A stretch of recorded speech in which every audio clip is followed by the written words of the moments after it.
Hello दोस्तों, समांतर श्रेणी में प्रश्नावली 5.2 का क्वेश्चन नंबर 6 आज सॉल्व करेंगे। इससे पहले क्वेश्चन सॉल्व कर चुके हैं 5 तक। अब देखते हैं क्वेश्चन नंबर 6। तो क्वेश्चन नंबर 6 में क्या दिया हुआ है, एक बार क्वेश्चन पढ़ लेते हैं। ठीक है, कह रहा है क्या AP 11 8 5 2 डैश डैश एक पद माइनस 150 है, और ये क्यों है तो क्यों चेक कर लेते हैं। तो AP दिया हुआ है, ठीक है, AP है 11 8 5, इसके बाद है 2 और डैश डैश है। तो इसका कह रहा है कि ऐसा कोई पद है जो -150 है। कितना होगा? -150 है। ऐसा कोई पद है कि नहीं, ये हमको चेक करना है। ठीक है, अब अगर नहीं है तो क्यों नहीं है वो हमको पता करना है। ऐसे चेक करते हैं। मान के चलिए क्या हो गया, A1 मतलब प्रथम हो गया। ठीक है, A2 A3 A4 ये प्रथम पद हो गया, ये सेकेंड पद, ये तीसरा पद हो गया, ये चौथा पद हो गया। ठीक है, और ये कौन सा पद है? ये लास्ट में हमको पता नहीं, तो इसको AN मान लेते हैं। ठीक है, nवा पद -150 है कि नहीं वो चेक करेंगे। ये AP का -150 पद है कि नहीं वो तो चेक करेंगे। अगर है तो ये कौन सा पद है ये भी देखेंगे। ऐसे चेक कर लेते हैं आगे। तो प्रथम पद तो 11 दिया हुआ, तो A1 तुम्हारा क्या हो गया? 11। ठीक है, अब D चेक कर लेते हैं। D कैसे निकालेंगे? D निकालने के लिए डिफरेंस, तो A2 माइनस A1, तो A2 माइनस A1। ठीक है, तो A2 है 8, A2 हो गया 8, और माइनस है A1 हो गया 11। इसमें घटाने के बाद -3 आएगा, क्योंकि छोटी संख्या से तो घटेगा नहीं, बड़ी संख्या से घटा लेते हैं। बड़ी संख्या किस में? माइनस में, तो हम माइनस दे देंगे। ठीक है, तो -3। अब AN -150 है नहीं, तो AN के सूत्र पे निकाल लेते हैं। AN का क्या सूत्र होता है? A plus n-1 into D। ठीक है, अब AN कितना है? तो -150 बराबर A है 11 प्लस n पता नहीं तो n देंगे -1 इंटू D कितना है? D डिफरेंस निकालें, 3 आया, तो भी गुने -3 हो जाएगा। ठीक है, अब क्या करें, ये 11 को इस साइड कर देते हैं, तो -150 और 11 इधर आ गया। ठीक है, तो n-1 गुने ये -3 आ जाएगा। अब गौर कीजिएगा कि माइनस में 150 है और ये भी माइनस में 11 है। इसको जोड़ दें, इसको जोड़ने के बाद 161 हो जाएगा ना। 101 हो गया, 1 5 6 हुए, और ये लास्ट में 1 बचा, तो -161 हो गया। क्योंकि ये भी माइनस में ये भी माइनस में, तो माइनस में जुट जाएगा। अब n-1 इसको यहीं रहने देते हैं, ये -3 इधर ले आते हैं, बटा में आएगा ना। ठीक है, तो ये माइनस माइनस कैंसिल। अब इसको भाग देंगे तो कितना आ जाएगा? इसको जब हम भाग देंगे तो डिसमल में आएगा।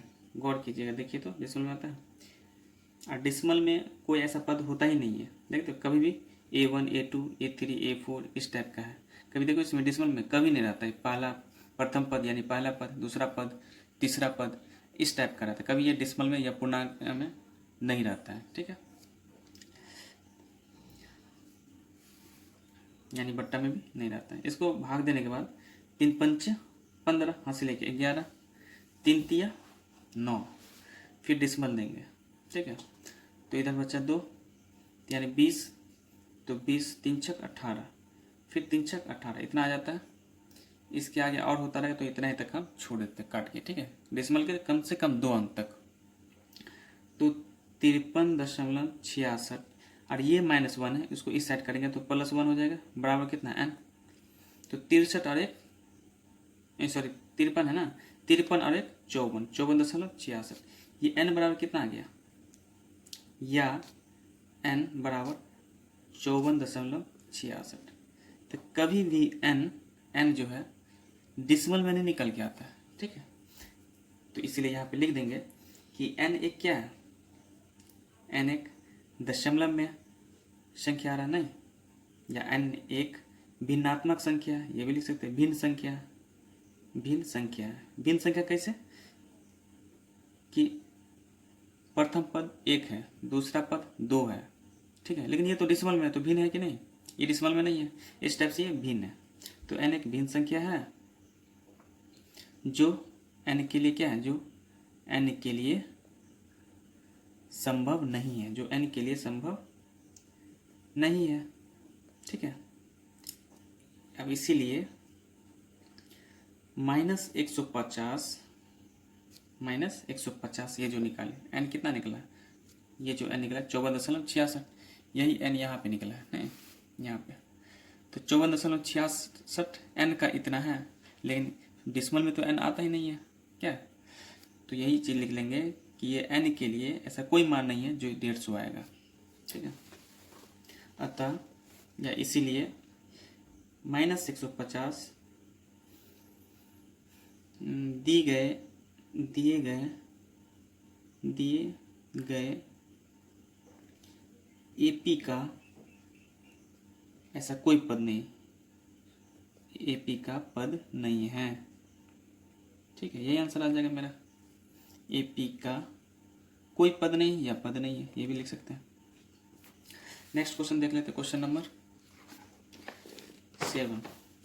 क्वेश्चन नंबर 7 देखिए बहुत आसान क्वेश्चन है, इस टाइप का क्वेश्चन पूछता है एग्जाम में। कह रहा है कि उस AP का 31वां पद, क्या पद निकालना, 31वां पद निकालना, 31वां पद निकालना, ठीक है। 31वां पद मतलब क्या, 831 निकालना, 831 बराबर वाट मान लेते हैं क्योंकि यही तो निकालना है। आज जिसका 11वां पद, क्या पद, 11वां पद 38 दिया हुआ है, 11वां पद 38, तो 11वां पद मतलब क्या, A11 बराबर कितना 38, ठीक है। अब A11 का क्या सूत्र होता है, इसका सूत्र होता है A + 10D, ये बराबर कितना 38, ठीक है। अब इसका हम समीकरण फर्स्ट मान लेते हैं, ये जो समीकरण निकला इसका समीकरण फर्स्ट हो गया। नेक्स्ट देखते हैं क्वेश्चन कि 11वां पद तो 38 है और 16वां पद कितना है 73, तो यही चीज लिख लेते हैं। फिर 16वां पद जैसा क्वेश्चन में करा उसी टाइप से लिखेंगे, 16वां पद 73 है, ठीक है, तो 16वां पद यानी A16, जैसे पहला पद तो A1, 16वां पद तो A16, ठीक है, A16 = 73।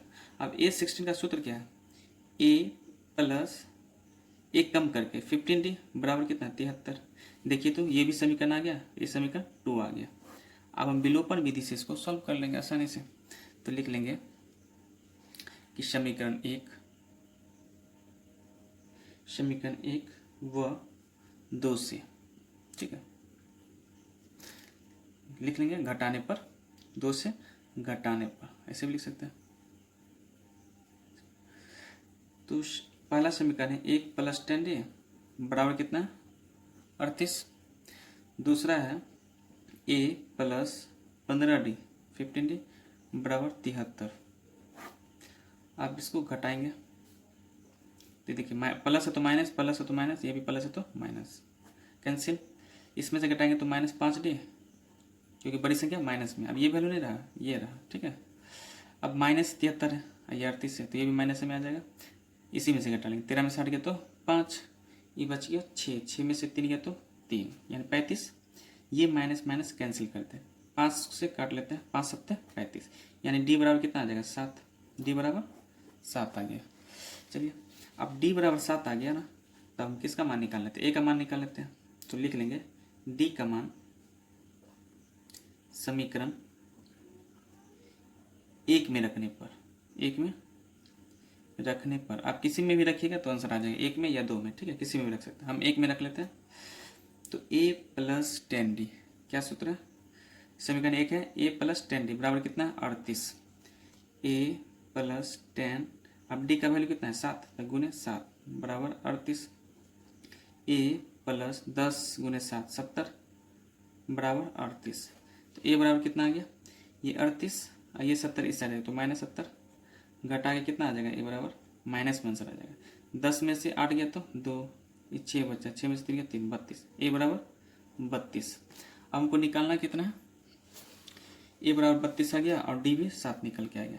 अब निकालना हमको A 31वां का, यानी 31वां पद क्या होगा, ठीक है, तो A 31 यहीं पे लिख बना लेते हैं, A31 बराबर सूत्र क्या होता है, A प्लस इससे एक कम करके 30D, यही सूत्र होता है। अब A प्लस 30 और D कितना आया, तो D देखिए 7 आया ना, यही 7 वहाँ रख लेंगे, D 7।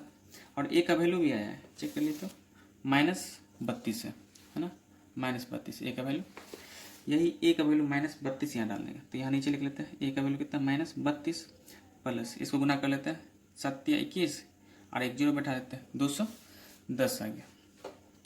अब है ये प्लस में ये माइनस में, तो बड़ी संख्या से घटा लेते हैं, 10 में से 2 गया तो 8, ये बच्चा 0 नहीं, तो 20 यानी 10 में से 7 गया तो 3, फिर इसे यहाँ से लेके 10 में से 3 गया तो 7, ये बच्चा 178। बड़ी संख्या प्लस में तो प्लस में आ गया, यानी A31 बराबर कितना आ गया, 178, यही आंसर आ गया। पूछ क्या रहा क्वेश्चन में कि 31वां पद कितना होगा, तो 31वां पद 178 होगा, यही आंसर। नेक्स्ट क्वेश्चन नंबर 8 है, ठीक है। 8 भी इसी टाइप का क्वेश्चन, कोई ज़्यादा टफ नहीं है। क्वेश्चन 8 जो है इसी टाइप का क्वेश्चन है। कह रहा है एपी में 50 पद है, एपी में कितना पद है, 50 पद है, एपी में टोटल 50 पद है, और जिसका तीसरा पद टोटल 50 पद है टोटल, ठीक है। अब जिसका तीसरा पद 12 दिया हुआ, तो लिख लेंगे तीसरा पद 12, तो तीसरा पद यानी A3, पहला पद मतलब A1 और तीसरा पद यानी A3, तो A3 लिख लिया। A3 कितना है 12, इसका सूत्र क्या हो जाएगा, A plus 2D equal to 12, समीकरण 1 आ गया। नेक्स्ट क्वेश्चन इसी में दिया हुआ कि अंतिम पद 106 है, अंतिम पद 106 है, ठीक है। तो अंतिम पद यानी AP टोटल 50 पद है, तो लास्ट वाला कितना होगा, 50 है ना, तो वही बात है कि अंतिम पद, तो अंतिम पद 50 है, लिख लेंगे अंतिम पद हो गया 106, तो अंतिम पद यानी A50, 50वां पद कितना हो गया 106। अब इसका सूत्र बैठा लेते हैं, A प्लस 50 से कम करके यानी 49D इक्वल टू 106, ये समीकरण दूसरा आ गया और ये समीकरण पहला आ गया, ठीक है। आप वही सॉल्व कर लेंगे समीकरण 1 व 2 से, लिख लेंगे घटाने पर, ठीक है। तो A प्लस समीकरण 1 है A प्लस 2D बराबर 12, और समीकरण दूसरा है A plus 49D equal to 106, plus है तो माइनस, प्लस है तो माइनस, ये भी प्लस है तो माइनस, ये कैंसिल हो जाएगा। अब देख लीजिए कि 49 में से 2 घटेगा तो 47D, अब बड़ी संख्या माइनस में तो माइनस इक्वल टू, इसमें से घटा लेंगे 6 में से 2 गया तो 4, 9 में से कितना बचा, 10 में से गया तो 9, ठीक है 94, तो ये भी बड़ी संख्या माइनस है तो माइनस माइनस कैंसिल, और 47 दूना 94, तो D बराबर कितना आ गया 2। चलिए D का मान निकल के आया। अब D का मान समीकरण 1 में रखने पर, D का मान समीकरण 1 में रखने पर, समीकरण 1 क्या है, A plus 2D equal to 12, समीकरण 1 यही है, ठीक है। A प्लस 2D बराबर 12 हो गया, A दिया हुआ, A नहीं अभी निकला है ना, D निकला, A प्लस 2 और D कितना है ये 2 इक्वल टू 12, तो A प्लस 2 दूना 4 इक्वल टू 12, A बराबर ये 12 आ गया, ये 4 इस साइड करेंगे तो -4, तो 12 में से 4 गया तो 8, तो A बराबर कितना आ गया 8, तो A निकल के आया 8, ठीक है, A निकल के आ गया और D भी निकल के आ गया। अब कौन सा पद निकालना तो देख लेते हैं। कह रहा है इसका 29वां पद ज्ञात करें, तो 29वां पद का सूत्र याद है, 29वां पद यानी A29, डायरेक्ट कर देते हैं 29वां पद यानी A29, इसका सूत्र क्या है A प्लस 28D। अब A भी पता है और D भी पता है ना, देखिए A कितना है 8, तो 8 लिख लेंगे प्लस 28 गुने D कितना है तो 2, तो यहाँ पे 2, तो 8 प्लस 28 दूना 56। अब इसको जोड़ लेते हैं, 8 6 14 हासिल 1 5 1 6 64, तो A29 यानी 29वां पद जो है 64 आ गया, ठीक है, यही मेरा आंसर आ गया। आज भर इतना ही रहने देते हैं, थैंक यू।